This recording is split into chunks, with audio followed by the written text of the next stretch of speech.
நான் அந்த படம் பார்த்து வியந்தது எப்படின்னா வசனம் தான். தமிழ் படத்துல முதல்ல வசனத்திலுமே நிறையா இருக்கும். ரொம்ப ஷார்ப்பா ஒரு சில ஒரு 4 வார்த்தை தான் இருக்கும். இவ்வளவு ஷார்ப்பா இருக்கும். அதுவும் ஒவ்வொன்றும் அப்படியே சிலையில வச்சு அடிக்கிற மாதிரி அவ்வளவு ஷார்ப்பா இருக்கும். அவ்வளவு தெளிவாகவும் இருக்கும். ஒவ்வொரு டைலாக்கும் ரொம்ப யோசிச்சு அந்த புரிஞ்சு அந்த அவள் அப்படித்தான் நான் பார்த்தது. அந்த டைப் வந்து அதுக்கப்புறம் தான் மணிரத்னம் சார் வந்து ரொம்ப ஷார்ப்பா வச்சாரு. அந்த அவள் அப்படித்தான் ரொம்ப முக்கியமான படம். அவள் அப்படித்தான் அப்படிங்கும்போது ஒரு படித்தேன். மனுஷன் வந்து பெரிய பிரச்சனைய சின்னதை மாற்றி வச்சா சால்வ் ஆயிரும். அந்த பிரச்சனையாவே தெரியாது. என்ன அப்படின்னா ஒரு தப்பு நம்ம குறைச்சிட்டு இருப்போம். நீ ஏன் அப்படி பேசுறான், இவன் ஏன் அப்படி இருக்கான், ஏன் அப்படி செயல்படுறான் கேள்வி கேட்டே இருந்தா பிரச்சனை வந்துட்டே இருக்கும். அதை கொஞ்சம் மாத்தி இப்படித்தான் அப்படின்னா அதோட கொஞ்சம் பிரச்சனை பண்ணுவோம். அது அவளை அப்படித்தான் அப்படின்றது அவளை படித்தான்னா பிரச்சனை ஆரம்பிக்கும். பக்கம் எனக்கு சூரியகாந்தி படங்க ஹஸ்பண்ட் ஒய்ஃபோட ஈகோ.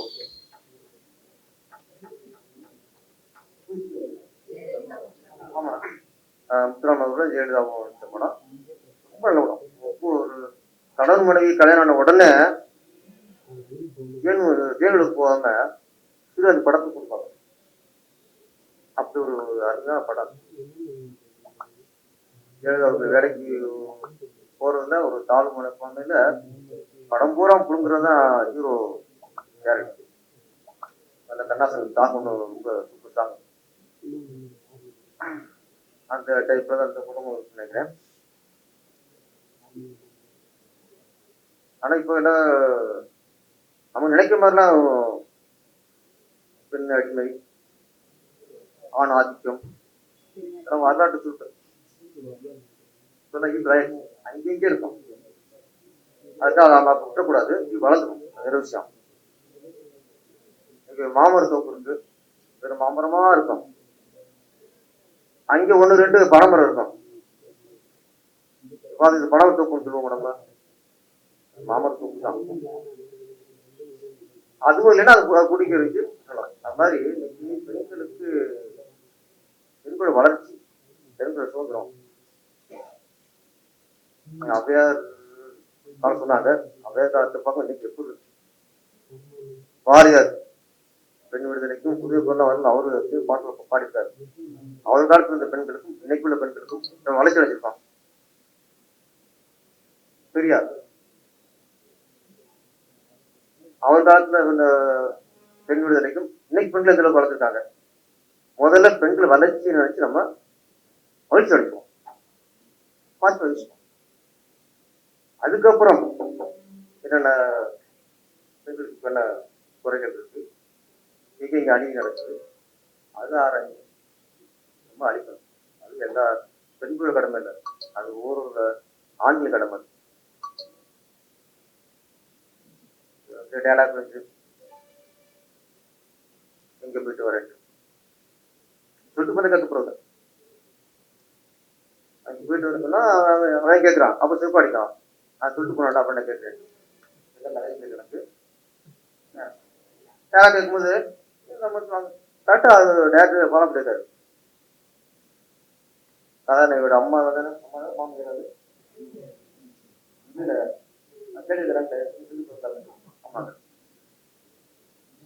குழந்தை சூப்பர் காட்சி. கதாநாயகியோட அந்த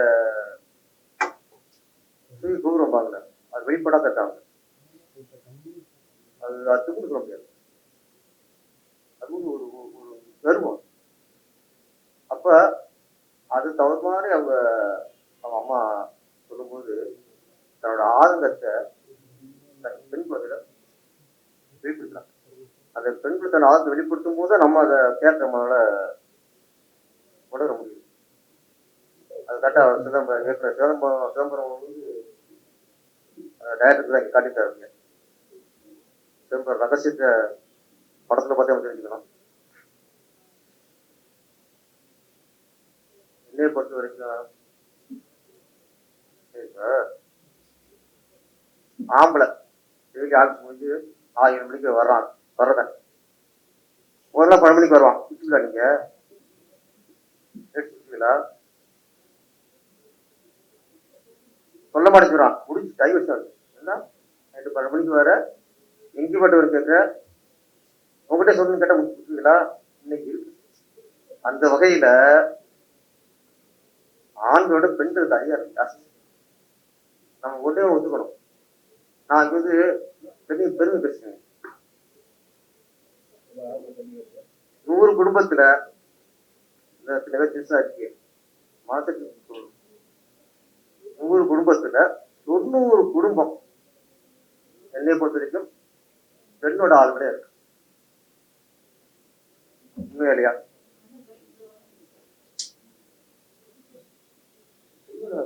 ஆம்பளை யாருங்க இருக்கு? பெண்கள் தான். பெண்கள் சொல்றதா நடக்குது. பணி சொல்றதா ஆண்கள் வந்து கேட்கிறாங்க.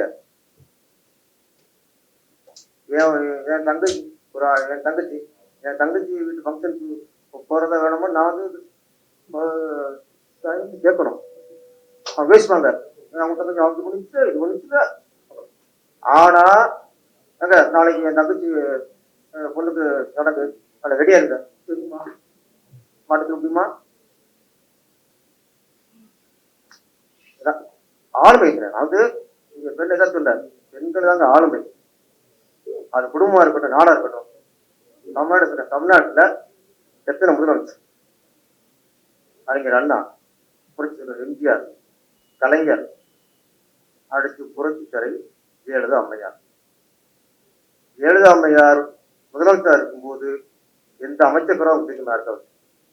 யாராவது பேசியிருக்காங்களா? எடப்பாடி பழனிசாமிங்கிற ஒரு பேரு தெரியாது. அவங்க இறந்ததுக்கு அப்புறம் தான் எடப்பாடி பழனிசாமி பேர் தெரியும் போதே முதலமைச்சர் ஆயிட்டாரு. அது முதலமைச்சர் ஆனதுக்கப்புறம் தான் ஒரு முதலமைச்சர் பேரு நம்ம நாட்டு தெரியுது. அது யாருக்கும் தெரியுமா? அவங்க எனக்கு தெரியாது. எனக்கு பன்னீர்செல்வம் இருந்துச்சு. நான் அவர் இருக்கும்போது அவங்க முதலமைச்சர் ஆகிட்டாங்க.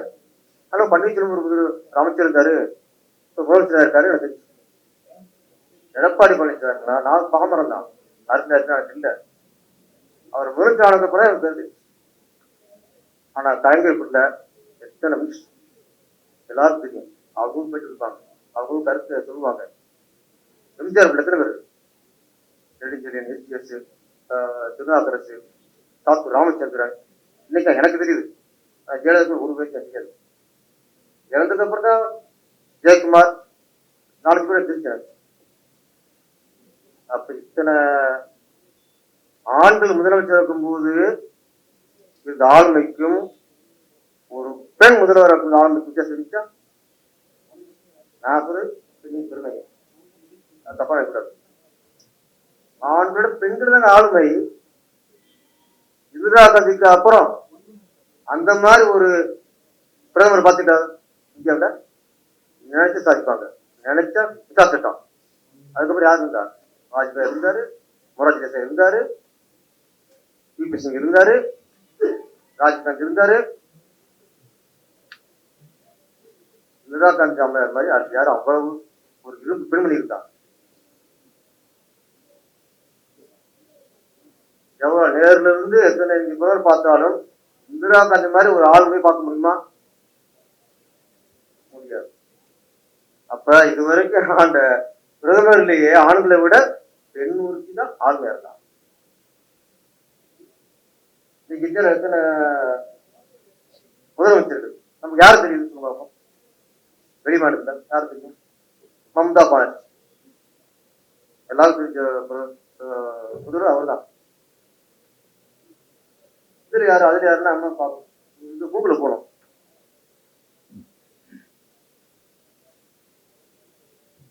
குடும்பமா இருக்கட்டும், அரசியலா இருக்கட்டும், ஒரு பெண் பதவி வைத்தா அவங்க தான் ஆளும். அதனால இந்த காலத்துக்கு இன்னும் போயிட்டு நீங்க வந்து நம்மளால தாழ்ச்சாதீங்க, எங்க வந்துச்சு நீங்க அன்னைக்கு இருக்கும். இன்னைக்கு வந்து அதிகமா பெண்களுக்கு ஒரு பெரிய இடர்பாடு, பெரிய ஒரு இதுன்னா பாலியல் தொலை. அது பேரோட அருங்க, அதுக்கு பொருள் கொடுங்க. முக்கியமா ஸ்கூல்ல வாத்தியார் மூலமா ஒரு மாணவிக்கு பாலியல் தொலை வந்தா ஒட்டுமொத்த பெண்கள் தேர்ட் எடுக்க முதல்ல மகாசனம் எங்க போகுது. அப்போ சினிமாவில் வந்து ஒருத்தர் பாடிக்கிட்டான், சினிமாவில் வந்து இந்த மாதிரி ஒரு ஹீரோ பேசிட்டான் அப்படின்னா மகாசனம் வந்துருது. எத்தனை பாலியல் தொலை, எத்தனை பொண்ணு செத்து இருக்கு அங்கே. அதுதான் மகாசனம் ஒண்ணு ஏதாவது பொருள் கொடுத்துட்டா சினிமாவில் வந்தா மட்டும் வச்சு வந்துடுது. பாட்டு எழுதிட்டாங்க, இடுப்பு எழுதிட்டாங்க, தொப்புள் எழுதிட்டாங்க, அதை பத்தி கொண்டிருக்காங்கயா. எல்லாரும் சினிமா சினிமா சினிமா தானா? சினிமா தப்பா கண்டிக்க. என்னையை பொறுத்த வரைக்கும் பெரிய பெரிய அதிகாரிகள், கலெக்டரா இருக்கட்டும், பெரிய பெரிய அதிகாரிகள் ஆணு பெண்ணுகிறா பெண் வந்துட்டாங்க. அரசியல ஆணு பெண்ணுகிறா பெண் வந்துட்டாங்க. இன்னைக்கு எத்தனை பேர் இன்னைக்கு கலைஞர் குடும்பத்துல கனிமொழி அவர்கள், அந்த பக்கம் குஷ்பு அவர்கள் எல்லாரும். அதனால அரசு ஊழியர்கள் இருந்து, அதிகாரிகள் இருந்து, பெரிய பதவியில இருந்தா ஆணுக்கிறா பெண்கள் வந்துட்டாங்க. குறையுமே இல்லை. ஒரு நாட்டோட ஒரு குறை பாலியல் தொலை. அது இங்க நடந்தாலும் சரி, ஒட்டுமொத்த பெண்களும் சரி, அதுக்கான ஆணும் சரி சொல்லு. ரெண்டு மூணு எத்தனை சாவை பார்த்துக்கிறோம், எத்தனை மாநிலத்தை பார்த்துட்டோம். ஒரு வாத்தியார் பாலியல் தொலை கொடுத்தான், தெரிஞ்சு வச்சு என்ன பண்ணீங்க, அரசு பண்ணீங்க, ஜெயிலு கொடுத்தீங்க. குடிச்சா நடுரோடு வெட்டணும் சார். ஒரு ஒரு ஆசிரியர் என்பது தாய் தகப்பனை விட ஒரு மாணவனுக்கு உயர்ந்தவன். தெய்வம் நினைக்கிறோம், அப்பா வேற தெய்வம் மாட்டாங்க, அம்மா வேற தெய்வம் நினைக்க மாட்டாங்க. ஆனா குருவ தெய்வம் நினைக்கிற நாடு நம்ம நாடு. அப்பா அம்மாவோட ஸ்பெண்ட் பண்றதை விட அதிகமா ஸ்பெண்ட் பண்றது ஆசிரியர் இடத்துலதான். காலம் சார்ந்தா வருது. அப்புறம் நைட்டு ஒரு 2 இயர்ஸ் படிச்சுட்டு சாப்பிட்டு படுத்துறாங்க. எங்க அதிகமா ஸ்பெண்ட் பண்றாங்க, எங்க அதிகமா நம்ம மாணவிகளை நம்ம குழந்தைகளை எங்க ஒப்படைக்கிறோம். ஒரு அங்கேஷ் இருக்கணும். குடும்பத்துல கணவன் மனைவியில ஈகோ, சச்சரவுகள், சந்தேகங்கள் சாதாரண விஷயமா இப்ப முன்ன மாதிரி குறைச்சு கண்டிப்பா இப்ப குடிச்சு பிடிக்கல. அடுத்து டக்குனு டைம் சொல்றாங்க. அவன் டைம் கொடுக்கறது இல்லை. டைம் குடிக்கலையா ஆனா விளையிறாங்க, முன்ன விளக்க முடியாது. என்னையை பொறுத்த வரைக்கும் பெண்கள் பாலியலிருந்து நம்ம நாடு முழுமையாக விடுதலை அடையவில்லை. அதற்காக அரசாங்கம்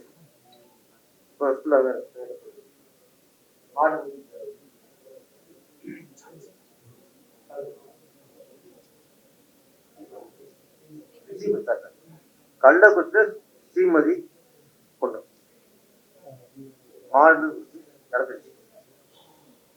எத்தனை அரசியல் கட்சிகள் முழுமையா அதுக்கு குரல் கொடுத்துச்சு. அதுக்கு என்ன விடை?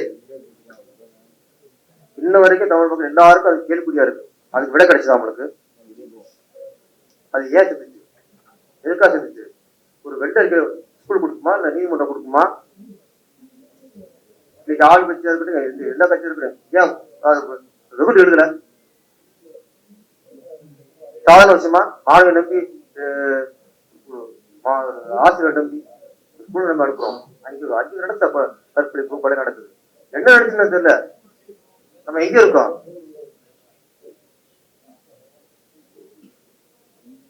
அப்ப ஒரு ஸ்ரீமதிக்கு நடந்து அது ஆராய்ஞ்சு அது யாரு குற்றவாளியோ அவனை நடுவது தான் இவன் தவிர குறையும். அவங்க செய்தி வருது, அப்புறம் கைதுங்கிறாங்க, முடிஞ்சு வச்சு. நமக்கு என்ன பாதிக்கும்? ஜெயில எப்படி இருக்கான், எப்ப போறது தெரியுது சார், போறது தெரியுது. அடுத்த மாசம் வந்துடான், செய்தியும் போறது இல்லை. பொண்ணை கற்பழிச்சு உள்ள போனவன் ரிலீஸ் ஆயிட்டான். அது தெரியுமா சார்? அதனால யாருக்கும் பயமே வராது. மற்றதுக்கு எப்படி பாலியல் தொல்லைக்கு மட்டும் கடுமையான ஒரு தண்டனையை உண்டு. அதுக்காகத்தான் ஆண்களும் பெண்களும் போராட்டத்தை ஈடுபட்டோம். அவ்வளவுப்படித்தான் சிதம்பரம் அவர்கள் வந்து நல்ல பேர் சொல்ல வராது. படம் சொன்ன மாதிரி படம் பார்த்ததுக்கு அப்புறம் தெரியும். ஆனா ஒரு புதுமையான விஷயம்னா நினைச்சது அவங்க ஸ்னேகா அவங்க நடிச்சிருக்காங்கன்னா நடிக்க மாட்டாங்க. ஏதோ ஒரு கதாபாத்திரம் நடிக்க மாட்டாங்க. ஏன்னா ஏற்கனவே நல்ல பேர் வாங்கிட்டாங்க. இந்த பேர் அதிகப்படுத்தணும், பேர் வாங்கவே அடிச்சுப்பாங்க. பேரை கெடுக்கிற மாதிரி கண்டிப்பா இருக்காது. அப்போ சட்டத்தை இருக்கும். அப்புறம் சுஜிராணிதான் புரட்சி கவிஞர் அவர். இவரை வந்திருக்கும் போது படத்துல விஷயம் இல்லாம வரமாட்டாங்க. எனக்கு எதுவும் தெரியாது, நான் வந்துட்டேன். ஆனா வரும்போது விஷயம் இருக்கு, மாட்டிட்டோம்னு தெரிஞ்சாரு. இங்கிலீஷ்ல நிறைய ஆடியன்ஸ் போவோம், எல்லாம் பேசிடுவோம். ஆனா இது அப்படி இல்லை. இது வந்து இன்னொன்னு எனக்கு அப்பவே நினைச்சேன் வேற மாதிரி வித்தியாசமா இருக்கு. கண்டிப்பா நாங்க எப்பவுமே ரெகுலரா ஆடி இங்கிலீஷ்னா கார் அப்படியே புத்தகத்துல போயிடும். தரும் அட்ரஸ் கேட்டு அப்புறம் சொன்னா இன்னைக்கு நூலகத்துல ஆடி இங்கிலீஷ்ங்கிறது புதுமைதான். இந்த படம் இந்த மாதிரி படம் வெற்றி அடையும் போதுதான் சினிமாவுக்கு ஆரோக்கியமா இருக்கும். நம்ம கமர்ஷியல் படங்கள் அடி துப்பாக்கி சூடு அதெல்லாம் சம்பாதிக்கிறது. சமுதாயத்தோட எழுச்சி வரணும்னா இந்த மாதிரி சிறிய படங்கள் வெற்றி வச்சுதான் சமுதாயத்தில் எழுச்சி வரணும். இல்ல கமர்ஷியல் படமே வெற்றி அடைச்சுன்னா நடிகர்களுக்கும் டேரக்டர்களுக்கும் தயாரிப்பாளருக்கும் வளர்ச்சி வரும். சம்பளம் வாங்குறதுல லாப சம்பளத்துல வளர்ச்சி வருதுல எழுச்சிலாம் வராது. இந்த மாதிரி சிறிய படங்கள் வெற்றி அடையணும். வெற்றி அடைய எல்லாம் வேண்டுது. நன்றி, வணக்கம். காலத்தின் பேரன்பும் பேராசீர்வாதங்களும் நம் அனைவரையும் வழி நடத்தும். இந்த விழா மேடை நீண்ட நெடிய நாட்களுக்கு பிறகு நான் சந்திக்கிற மேடை. கடந்த 3 வருடங்களாக எந்த திரைப்பட நிகழ்வுகளுக்கும் நான் கலந்து கொள்ளவில்லை. இலக்கிய நிகழ்வுகள், ஓவியம், ஒரு வரலாற்று ஆய்வு அரங்கங்கள் என்று ஒரு கடந்த 3 வருடங்களாக என்னுடைய நேரத்தையும் என்னுடைய பகிர்வையும் அந்த பாதையிலே சென்று கொண்டிருந்ததால் திரைப்படத்துறையில் எந்த நிகழ்விலும் நான் கலந்து கொள்ளவில்லை. இந்த மேடையில் நீண்ட நாட்களுக்கு பிறகு ஏன் கலந்து கொண்டேன்? இந்த திரைப்படத்தில் நான் ஏதாவது பங்காற்றி இருக்கிறேனா, அல்லது இந்த திரைப்பட மேடையில் சம்பந்தப்பட்டிருப்பவர்களுக்கு எனக்கும் நீண்ட நெடிய நட்பும் உறவும் இருக்கிறதா என்று பார்த்தால் அதுவும் இல்லை. பின் எப்படி நான் இந்த மேடைக்கு வந்தேன் என்று எனக்கு ஆச்சரியமாக இருக்கிறது. அதற்கு மிக முக்கியமான காரணம் என்னுடைய தோழி, இந்த திரைப்படத்தினுடைய கதை நாயகி ஸ்னேகா அவர்கள். அவர்களும் எனக்கு நீண்ட நெறிய பரிச்சயம் கிடையாது. ஆனால் அவருடைய செயல், அவருடைய நோக்கம், அவர் தன்னிச்சையாக துணிவாக எடுத்த முடிவு, ஒரு சமூகத்தில் எங்கோ இருக்கக்கூடிய, சமூகத்தை கவனித்துக் கொண்டு இருக்கக்கூடிய ஒரு சக மனிதனாக எனக்கு அது வந்து சேரும்போது அவர் மேல் எனக்கு ஒரு மரியாதை வந்தது. அந்த மரியாதையினுடன் நான் நெருங்கி போகும்போது அவருடைய குடும்பத்தில் அவருடைய கணவராக இருக்கக்கூடிய திரு சகோதரர் பார்த்திப் ராஜா அவர்கள் என்னுடைய கலைத்துறையும் என்னுடைய வரலாற்று ஆய்வு, நாடக ஆய்வு போன்றவற்றில் அவரும் ஒரு நீண்ட நெடிய அனுபவம் கொண்டவராகவும் தேடல் கொண்டவராகவும் இருப்பதால் எனக்கு அந்த குடும்பத்தில் வந்து ஒரு நெருக்கமான ஒரு உறவும் நட்பும் பாராட்ட வேண்டிய தொடர்பு ஏற்பட்டது. அப்படித்தான் எனக்கு அவங்களை தெரியும்.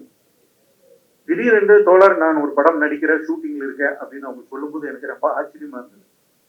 நான் ஒரு பதிவிட்ட கலைத்துறையில் உங்களுடைய வளர்ச்சி, என்னுடைய வாழ்த்துக்கள். அவர்கள் திடீர்னு ஒரு நாள் போன் பண்ணி இது மாதிரி ஒரு ஆடியோ ரிலீஸ் ஃபங்க்ஷன் இருக்கு, நீங்க வரணும் அப்படின்னாங்க. கண்டிப்பா நான் வந்து கலந்துக்கிறேன் அப்படின்னு சொன்னேன். அதனுடைய உத்தரவாதமும் அந்த நட்பு பாராட்டுகளுமே நான் இங்க வந்து அமர்ந்திருக்கேன்.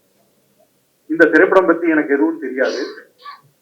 இந்த திரைப்படத்தினுடைய இயக்குனர், தயாரிப்பாளர், தொழில்நுட்ப கலைஞர்கள் யாரும் எனக்கு முன்பு அதிகமாக பரிச்சயம் கிடையாது. இந்த திரைப்படம், இந்த அரங்கம் நீங்கள் எல்லாம் எப்படி இங்கு பங்காற்றுகிறீர்களோ அது போலதான் நானும் அமர்ந்திருக்கேன்.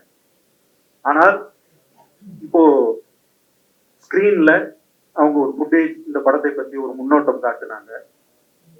அந்த முன்னோட்டம் உள்ள அதை வச்சு ஒரு திரைப்படத்தினுடைய அதிகபட்சமான சிறப்பான காட்சி அமைப்புகளை எடுத்து ஒரு முன்னோட்டத்தை வெளியிடுவாங்க. அப்ப அந்த காட்சி அமைப்புகளை வைத்து அந்த படம் இப்படித்தான் என்று நம்ம ஒரு யூகிச்சுக்கலாம். அப்படி பார்க்கும்போது ஒரு கருத்தை முன்னெடுத்து இந்த சமூகத்தினுடைய ஏதோ ஒரு ஒரு பிரச்சனையை முன்னெடுத்துக்கிட்டு அவங்க விவாதிக்கிறாங்க அப்படிங்கிறது மட்டும் எனக்கு தோணுது. அதை சுவராவசியமா விவாதிச்சிருக்காங்களா, பார்வையாளனுக்கு அது வந்து ஒரு உந்துதலையும் பார்க்க வேண்டும் என்ற ஆர்வத்தை தூண்டுதா அப்படின்னா அதை ஒரு பார்வையாளனா அமர்ந்தா தான் நான் அதை பத்தி சொல்ல முடியும். இந்த ட்ரெய்லரை வச்சு நான் வந்து வாழ்த்தத்தான் முடியும். இந்த குழுவினருக்கு, இந்த முயற்சிக்கு வெற்றி முழுமையாக வந்தடைந்து அவர்கள் மேலும் அடுத்தடுத்த தொடர் ஓட்டத்தில் பங்கெடுத்துக் கொள்ள வேண்டும் இந்த கலைத்துறையில் அப்படின்ட்டு என்னுடைய இந்த நேரத்தில் நான் முதலில் என்னுடைய வாழ்த்துக்களை தெரிவிச்சுக்கிறேன். இரண்டாவது, எம்.ஆர். பாரதி மேல் எனக்கு ஒரு பெரிய மரியாதை உண்டு. அவர் நீண்ட நெடிய நண்பர் எனக்கு. ஆனால் அதிகமாக நாங்கள் வந்து சந்தித்துக் கொள்வது இல்லை என்றாலும் நீண்ட நண்பர். அந்த நீண்டகால நண்பருடைய மேடை பேச்சு முதல் மேடை பேச்சுங்கிறாரு. அந்த பேச்சில் அவர் வந்து இந்த திரைப்படத்தை பத்தி ஒரு அழுத்தமான ஒரு பதிவு, நம்பிக்கையும் வெளிப்படுத்தினார். அவர் வந்து ஒரு விமர்சகர். அப்படி ஒரு விமர்சகர், ஒரு இயக்குனர் இந்த திரைப்படத்துக்கு ஒரு ஏற்கனவே வைத்திருந்த டைட்டிலேயே மாற்றி இந்த டைட்டில் தான் இதுக்கு பொருந்தும் என்று சொன்னவர். அப்ப அந்த கதைக்களமும் அந்த திரைப்படத்தினுடைய அந்த வடிவமைப்பும் அவருக்கு வந்து முழுமையாக புரிந்திருக்கிறது. அந்த படத்தை பார்த்திருக்கிறார். அவர் ஒரு பாராட்டு சர்டிபிகேட்டை வாழ்த்தை இங்கு பதிவிடுறார். அதை நான் முழுமையாக உள்வாங்கிக்கிட்டு பாரதி மேல் வச்சிருக்கிற நம்பிக்கையில இந்த திரைப்பட குழுவினர் மேலும் அதே நம்பிக்கையை நானும் வைக்கிறேன். இரண்டாவது, நண்பர் லிங்குசாமி அவர்கள் வந்து ஒரு கலை நுணுக்கம் உள்ள ஒரு நல்ல ஒரு மனிதாபிமானி.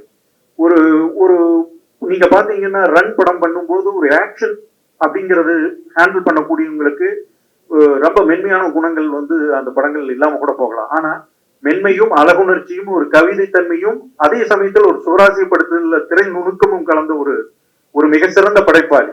3 நாட்களுக்கு முன்னாடி ஆனந்தம் பார்க்கும்போது கூட இன்றும் அந்த திரைப்படம் நீண்ட நெடிய நாட்களுக்கு பிறகு கூட ஒரு குடும்ப உறவுகளையும் அதையும் ரொம்ப அழகா பதிவிட்ட ஒரு படமா இருக்கு. அப்போ நீண்ட காலங்கள் அவருடைய படைப்புகள் வந்து ஒரு உணர்வை இன்னும் நமக்கு அழுத்தமாக பதிவு செஞ்சுக்கிட்டே இருக்கு, அவுடேட்டட் ஆகாமே இருக்கு.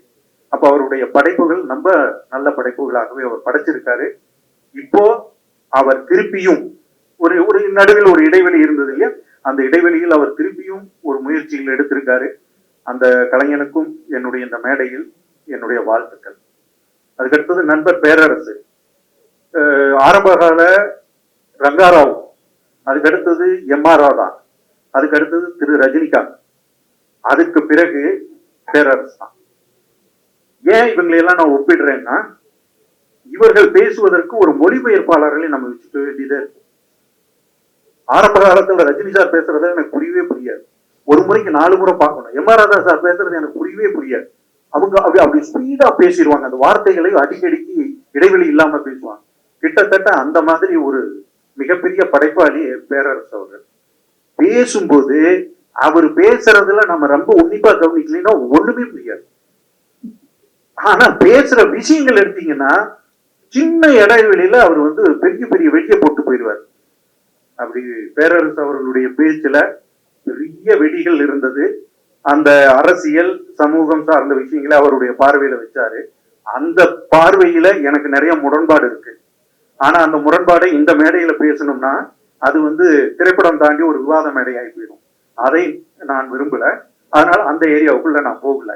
ஆனால் சகோதரர் பேரரசு அவர்களுடைய கனவும் அவர் இந்த சமூகத்தின் மேல் வச்சு இருக்கிற அக்கறையும் சிறப்பாக அந்த சமூகம் உள்வாங்கிக்கிட்டு அப்படின்னு வாழ்த்துறேன். அதை தாண்டி இந்த அரங்கத்துல பத்திரிகையாளர்கள் பத்திரிகையாளர்களை பத்தி சொல்லும்போது இந்த கேமராவை பார்க்கும்போது எனக்கு ரொம்ப ஆச்சரியமா இருக்கு.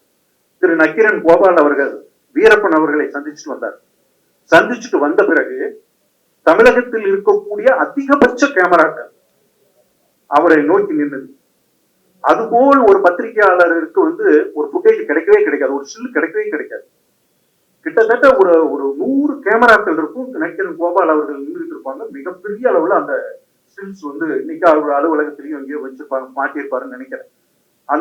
அது ஒரு ஒரு ஒரு ஒட்டுமொத்த ஊடகமும் ஒருத்தருடைய பேச்சை உன்னிப்பாக கவனிக்குது அப்படிங்கிறது அன்னைக்கு மிகப்பெரிய ஒரு பிரமிப்பாவே இருந்தது, ஆச்சரியமா இருந்தது. ஆனா இன்னைக்கு எங்க போனாலும் எந்த சூழ்நிலையிலையும் இந்த ஊடகங்கள் எல்லாரையும் கவனிக்குது, எல்லாருக்கும் அந்த சம உரிமையை கொடுத்துருக்கு அப்படின்னு சொல்லும் போது இந்த ஊடகத்துக்கு என்னுடைய முதல் வாழ்த்துக்கள். காலையிலிருந்து நீங்க எவ்வளவோ பேரை கவர் பண்ணீங்க, எங்கெங்கெல்லாம் சுத்துனீங்க, வெயிலையும் மழையிலையும் போய் அன்னைக்கு அந்தந்த நேரத்துக்கான இடர்பாடுகளை சந்திச்சு இந்த சின்ன அரங்கமா இருந்தா கூட அதுக்குள்ள சுருக்கி நாங்க பேசுற கொடுமையெல்லாம் கேட்டு ஏன்னா எல்லாமே மேடைகள் எல்லாமே சுவாரஸ்யமா இருக்கும்னு சொல்ல முடியாது. சில மேடைகள் சுவாரஸ்யமா அமையும், சில மேடைகள் ஐயோ அப்படிங்கிற அளவுக்கு இருக்கும். ஆனா வேற வழி இல்லை, நீங்க டக்குன்னு தூக்கிட்டு போயிட முடியாது. ஆனா அதையெல்லாம் பொறுமையா கேட்கறீங்க இல்லையா, உங்களுக்கு ஒரு பெரிய சல்யூட். என்னுடைய அன்புகளும் வாழ்த்துக்களும். மீண்டும் வேற ஒரு நிகழ்வுல சந்திப்போம். காலம் அதற்கு வாய்ப்பளிக்கும் என்று கூறி நன்றி கூறி வாழ்த்து விடைபெறுகிறேன். என்னுடைய அன்புகளும் வாழ்த்துக்களும். அவள் அப்படித்தான் திரைப்படத்தினுடைய முன்னோட்ட நிகழ்ச்சி இது. எனக்கான மேடையா மாற்ற விரும்பல நான். ஆனாலும் ஒரு சில கருத்துக்களை நான் தெரிவித்தேன். நண்பரும் இயக்குனருமான பேரரசு அவர்கள் பேசல நிறைய முரண்பாடான கருத்துக்கள் இருக்கு. சகோதரர் பொன்வண்ணன் அவர்கள் சொன்னது போல, ஆனா அதை பேச வேண்டிய மேடை அது இல்லை. ஆனாலும் அது குறிப்பிட்டு ஒரு விஷயத்த மட்டும் நான் சொல்லலாம் அப்படின்னு இருக்கேன். என்னன்னா, இப்பெல்லாம் யாரும் சாதி பாக்குறாங்க அப்படின்னு சொல்றதுக்கோ, பெண்கள் எல்லாமே அவங்கதான் ஆண்கள் எல்லாம் இப்ப ஒண்ணுமே இல்லை, எல்லாமே பெண்கள்கிட்ட அதிகாரம் ஆளுமை எல்லாம் பெண்கள் கிட்ட தான் இருக்கு, இப்பெல்லாம் யாரு பெண் அடிமைதானம் தான் இருக்கு அப்படின்னு சொல்றதுக்கு எனக்கு வேறுபாடு எதுவும் இல்லை அப்படின்னு தான் எனக்கு தோணுது. இங்க இன்னொரு விஷயத்த நான் குறிப்பிட விரும்புறேன். பெண்களுக்கு பாலியல் பிரச்சனை அது மட்டும் தான் நிறைய இருக்கு, நம்ம அதற்காக போராடணும்னு சொல்றாரு. அது நல்ல விஷயம்தான். ஆனா ஏன் பெண்கள் மீதான வன்முறைகளும் பெண்கள் மீதான ஒடுக்குமுறைகளும் ஏன் நடந்துட்டே இருக்கு அப்படின்னா, அதனுடைய வேரை நம்ம பார்க்காம மேலோட்டமா பாலியல் விஷயங்களை மட்டும், பாலியல் கொடுமைகளுக்கு மட்டும் எதிராக நம்ம போராட முடியாது. அது எல்லாம் எங்க போய் நிக்குது அப்படின்னு கேட்டீங்கன்னா, ஆண் ஆதிக்கம் அப்படின்ற ஒரு விஷயம்தான். ஆண் முதன்மையானவன், பெண் ஆணுக்கு கீழே அப்படின்றதுதான் அந்த பாலியல் துன்புறுத்தல்களும் பாலியல் வன்முறைகளும் நடக்கிறதுக்கான ஒரு விஷயம். அது அந்த ஆண் ஆதிக்கம் பெண் அடிமைதனை எங்க போய் கொண்டு போய் நிறுத்துனா சாதியில கொண்டு போய் நிறுத்துது. சாதியில அதனுடைய வேற தேடி போனீங்கன்னா மதம்ல போய் நிறுத்துது. இந்த கற்புன்ற வார்த்தையெல்லாம் நம்ம இப்பெல்லாம் பயன்படுத்துறது இல்லை. பாலியல் வன்புணர்வு அப்படின்றதான் நம்ம பயன்படுத்தும். அப்ப நீங்க பெண் அடிமைத்தனம், ஆண் ஆதிக்கம், பாலின சமத்துவம் இன்மை, இதுக்கெல்லாம் எது வேற இருக்குன்னா சாதி வேற இருக்கு. சாதிக்கு எது வேற இருக்குன்னா மதம். அம்பேத்கர் அவர்கள் சொல்லியிருக்கிறாரு, மதத்தினுடைய வெளிப்பாடுதான் சாதி அப்படின்னு சொல்லியிருக்காரு. அப்ப நீங்க பெண் அடிமைத்தனத்தை ஆண் ஆதிக்கத்தை கேள்வி கேட்கணும்னா சாதியை பத்தி நம்ம கேள்வி எழுப்ப வேண்டியதா இருக்கு. சாதியை பத்தி கேள்வி எழுப்பணும் அப்படின்னா மதத்தை நம்ம கேள்வி கேட்கிறாரு. கற்பை எது உயர்த்தி பிடிக்கிறோம், இந்துத்துவம் தான் உயர்த்தி பிடிக்கணும். சோ இந்துத்துவத்தையும் மதத்தையும் பெண்ணை அடிமைப்படுத்துகிற மதத்தையும் இந்துத்துவத்தையும் நீங்க கேள்வி கேட்காம பெண்கள் மீதான வன்கொடுமைகளை பத்தி பேசவே முடியாது. மேலோட்டமா பாலியல் வன்முறை மட்டும் நம்ம எதிர்த்து போராடலாம் அப்படின்னா அதுக்கு வேற நம்ம தோண்டி எடுக்க வேண்டிய ஒரு வேலையாகும். அது நண்பரை நான் மாறுதலா பேசுறேன் அப்படின்னு நினைக்க வேண்டாம். அண்ணல் அம்பேத்கர் அவர்கள் சொன்ன ஒரு கோட் மட்டும் நான் சொல்லலாம்னு இருக்கேன். எனக்கு யாரும் அடிமை இல்லை, நான் யாருக்கும் அடிமை இல்லை. அதே மாதிரிதான் பெண்கள் யாருக்கும் அடிமை இல்லை, பெண்களுக்கும் யாரும் அடிமை இல்லை, நாங்களும் யாருக்கும் அடிமை இல்லை. அதுதான் நான் இந்த விஷயம் இந்த மேடையில சொல்றது ரொம்ப பொருத்தமா இருக்கிறோம் நினைக்கிறேன். ஏன்னா ஸ்னேகா, டெல்பின், சுகிர்ராணி எல்லாம் நாங்க எல்லாமே அப்படித்தான், நாங்களாம் அப்படிதான். நன்றி. படத்தோட இயக்குனர் நண்பர் சிதம்பரம் அவர்கள் நீண்ட காலமாக எனக்கு ரொம்ப நெருக்கமான இயக்குனர் நண்பர். அவர் கூட இந்த படம் ஒர்க் பண்றது ரொம்ப எனக்கு மகிழ்ச்சியா இருந்தது. இன்னைக்கு சினிமா நிறைய படம் வருது, கிட்டத்தட்ட 300 படம் வருது வருஷத்துக்கு. ஆனாலும் ஒரு படம் நான் எடுக்கிறேன், இந்த மாதிரி இன்னைக்கு தேவையான ஒரு கருத்தை, ஒரு மாற்றத்துக்கான ஒரு படமா நான் எடுக்கிறேன் அப்படின்னு எடுக்க வந்தது ரொம்ப பெரிய விஷயம். அதுல வந்து இந்த கேப்டன் ஆஃப் தி ஷிப் அப்படின்னு சொல்லுவோம். டைரக்டர் வந்து ஒரு படம்னா பெரியவங்களாம் இருக்காங்க, ஒரு 70 பேர்லேருந்து 100 பேர் வேலை செய்வாங்க, எல்லாம் அவங்கவுங்க அந்தந்த வேலையை பண்ணுவாங்க. இது ரொம்ப எளிமையா இருக்கும் அந்த படப்பிடிப்பு. ஆனா இந்த படம் ஆரம்பத்துல இருந்து இன்னைக்கு முடிச்சு இந்த இடத்துக்கு வர வரைக்கும் ஒரே ஒருத்தருடைய உழைப்பு தான் இருக்கு. அது வந்து சிதம்பரம் சார். அவர் ஒரு பேசிக்கா ஒரு ரைட்டர். அவர் வந்து ஸோ இன்னைக்கு இந்த படத்துல ஒரு 10 நாள்ல இந்த படத்தை எடுக்கிறோம். அதுக்கு திட்டமிடல் இப்பெல்லாம் இருக்கும்போது கூட எல்லாரும் வேலை செஞ்சா கூட அதுல நிறைய இடர்பாடுகள் எல்லாமே இருந்தது. இன்னைக்கு வர வரைக்கும் பல இது இருக்கு. அதெல்லாம் தாண்டி அவர் ஒவ்வொரு நாளும் அவரு தான் எல்லாத்தையும் சரி பண்ணிக்கிட்டே இருந்தாரு. இன்னைக்கு 4 லாங்குவேஜ்ல இந்த படம் ரிலீஸ் ஆகுதுன்னா அவர் ஒரே ஒரு மனிதர் தான் இந்த டோட்டல் படத்தையும் உருவாக்கியிருக்காரு. உருவாக்கியிருக்கேன்னா எழுத்து இயக்கம் இதை மட்டும் சொல்ல நான் ஒரு டீம்ல பாத்தீங்கன்னா ஒரு 5-6 அசிஸ்டன்ட் டைரக்டர் இருப்பாங்க. அவங்க எல்லாம் அந்தந்த வேலையை செய்வாங்க, எல்லாமே இருக்கும். ஆனா இங்க யாருமே கிடையாது. அவரு மட்டும்தான். எனக்கு கூட தோணுச்சு, சார் சிதம்பரம் சார் ஏன் இதை இவ்வளவு நாள் இவ்வளவு பெரிய வேலையை எடுத்து இவரே போராடிட்டே இருக்காரு. டப்பிங் போனாலும் இவரு தான் எல்லாரையும் கூடுவாரு, எல்லாத்தையும் பண்ணுவாரு. கலர் கலெக்ஷன் போனாலும் அங்கதான் இவரு நிப்பாரு. எல்லா இடத்துலயும் இவரு தான். ப்ரொடியூசர் அண்ட் ஹீரோவா நடிச்சிருக்கிற சையது சாருக்கு என்னுடைய நன்றி. அவர் வந்து சிங்கப்பூர்ல இருக்கிறாரு, அதனால அவர் நேரடியா அங்க எல்லா வேலையும் செய்ய முடியாது, பார்க்க முடியாது. அதனால சிதம்பரம் சார் பண்ணாரு. அதே போல சினேகா அவர்கள், அவருடைய கணவரும் நானும் கல்லூரி காலத்திலேயே நண்பர். ஒரு அருமையான ஒரு சமூக அக்கறை உள்ள ஒரு மனிதர் அவரு. அவருடைய மனைவி அவங்க மிகப்பெரிய ஒரு வழக்கறிஞர். அதே போல ரொம்ப அவங்க பேசுனதுலேயே தெரிஞ்சிருக்கும் அவங்க யாரு எப்படி. அவங்க ஒண்ணு நடிச்சிருக்காங்கன்னா இன்னைக்கு கண்டிப்பா அது ஒரு தேவையான நல்ல ஒரு விஷயமா தான் இருக்கும் அப்படின்றது உங்களுக்கு தெரியும். அவங்களும் நல்லா எங்களுக்கு வந்து ஒத்துழைப்பு கொடுத்து அந்த குறிப்பிட்ட டயத்துல எல்லாம் நடிச்சு கொடுத்தாங்க. அதில் மற்றவங்க மேடம், சையது சார், இந்த மாதிரி இன்னும் சத்யநாராயண் சார் எல்லாம் நானும் கூட சின்னதாக ஒரு இதில் நடிச்சிருக்கேன். ஒரு சீன்ல ரொம்ப அருமையான படம், ரொம்ப முக்கியமான படம். இந்த படத்தை மக்கள்கிட்ட கொண்டு போய் சேர்க்கிறது ஊடகத்தை சேர்ந்த உங்களுக்கும் பத்திரிகையை சேர்ந்த நீங்க தான் இதை செய்யணும்.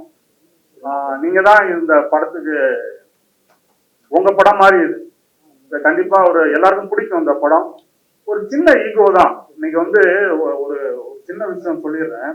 செல்வமணி சார் ஒரு தடவை சொன்னாரு ஃபங்க்ஷன்ல, மனைவியை ஒருத்தவன் ஜெயிக்கணும்னு நினைச்சானா வாழ்க்கையில தோத்துருவான். வாழ்க்கையில ஒருத்தன் ஜெயிக்கணும்னா மனைவியிட்ட தோக்கணும் அப்படின்னாரு. இது ரொம்ப பெரிய விஷயம். கேட்கறது சின்னதா இருக்கும். நீங்க மனைவியை ஒருத்தன் ஜெயிக்கணும்னு நினைச்சோன்னு வச்சுங்களேன். நான் இப்ப சமீபத்துல தான் ஒரு 3 ஆண்டு தான் அவரு கல்யாணம் பண்ணி லேட்டா தான் பண்ணேன். நான் நல்லா புரிஞ்சுக்கிட்டேன். மனைவியை ஜெயிக்கவே முடியாது. ஒருத்தன் ஜெயிக்கணும்னு நினைச்சானா அவன் லைஃபே போச்சு, அவன் காலி, அவன் முட்டாள். இங்க ஒரு ஈகோ வருது. அதுதான் கதை. ரொம்ப அருமையா பண்ணியிருக்காரு சிதம்பரம் சாரு. இந்த குழுவுல எல்லாருமே, இதுல போட்டோகிராஃபரா ஒர்க் பண்ண நம்ம நண்பர் எல்லாருமே ரொம்ப நல்லா ஒர்க் பண்ணோம். நல்ல டீமா இருந்தோம். அடுத்தடுத்து இந்த படங்களை நீங்க மக்கள்கிட்ட கொண்டு போகணும், பெரிய அளவுல வெற்றிக்கு உதவணும். அடுத்தடுத்து நாங்க சையது சார், சிதம்பரம் சார் எல்லாருமே வந்து, ரமணன் சாரும் நடிச்சிருக்காரு, நல்ல கேரக்டர். எல்லாருமே நடிச்சிருக்கோம். ஒவ்வொரு சீன் தான் வருவாங்க ஒவ்வொரு நடிகர்கள். ஆனா ரொம்ப அருமையான கேரக்டரா இருக்கும் எல்லாமே. முக்கியமா நான் ஒரு சீன் நடிச்சிருக்கேன், அதுவும் ரொம்ப அருமையா திருப்தியா இருந்தது எனக்கு. ஸோ படம் பாருங்க, நல்லா இருக்கும்.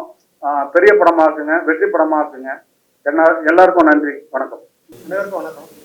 எங்களுடைய அழைப்பை ஏற்று உங்களுடைய நேரத்தை ஒதுக்கி இந்த நிகழ்ச்சியில் பங்கு பெற்ற அனைவருக்குமே நன்றியை தெரிவிச்சுக்கிறேன். இந்த கதையை எனக்கு சிதம்பரம் சொல்லும் போது பண்ணிட முடியுமா, ரொம்ப குயிக்காக பண்ணிட முடியுமா, இவ்வளோ நாளுக்குள்ள பண்ணிட முடியுமான்னு ஒரு மலைப்பாக தான் எனக்கு இருந்துச்சு. சரி, முயற்சி பண்ணி பார்க்காம எந்த விஷயத்தையும் நம்ம தெரிஞ்சுக்க முடியாது இல்லையா. முயற்சியை தான் நாங்கள் முன்னெடுத்துருக்கேன். அந்த முயற்சி மூலியமா இந்த திரைப்படம் இன்னைக்கு திரையிடக்கூடிய நிலைமையில வந்து சேர்ந்தது எனக்கு மிகப்பெரிய மகிழ்ச்சி. இந்த மகிழ்ச்சியை இன்னும் நீங்க ஆதரவு கொடுத்து இந்த பெரிய இடத்துக்கு கொண்டு போறதுக்கு, மேலும் நான் சில படங்கள் பண்ணுவதற்கு எனக்கு ஊக்குவிப்பீங்க நான் நம்புறேன். ஏன்னா எனக்கு பல கருத்துக்கள் இருக்கு. நான் கருத்துக்களை வந்து திரைவடிவு கொடுக்கணும்னு நான் நினைக்கிறேன். ஆனா என்னன்னா இன்னைக்கு இருக்கக்கூடிய பட்ஜெட் நிலைமை வந்து அந்த மாதிரியான கதைகளை நம்ம எடுக்க முடியும். அதனால நான் இந்த கருத்துக்களை குறைந்த பட்ஜெட்ல மக்கள் மத்தியில் கொண்டு போய் சேர்க்கணும்னு நான் பல விஷயங்களை வந்து என்னுடைய மைண்ட்ல வச்சிருக்கிறேன்.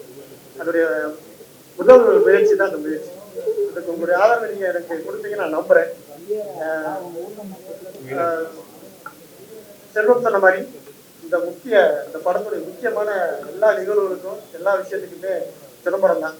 ஏன்னா நான் இங்க இல்லை, அதனால என்னால படம் தவிர வேற எந்த வகையிலும் என்னால பங்களிப்பு கொடுக்க முடியாது. அவருடைய முழு முயற்சியில தான் இந்த படம் வந்திருக்குது. என்னால பொருள் உதவி மட்டும்தான் செய்யப்படுகிறது. நடிச்சிருக்கிறேன், பாருங்க, திரையில பார்த்துட்டு சொல்லுங்க, நடிக்கலாமா மேற்கொண்டு. மற்றபடி எல்லாருக்கும் நன்றி.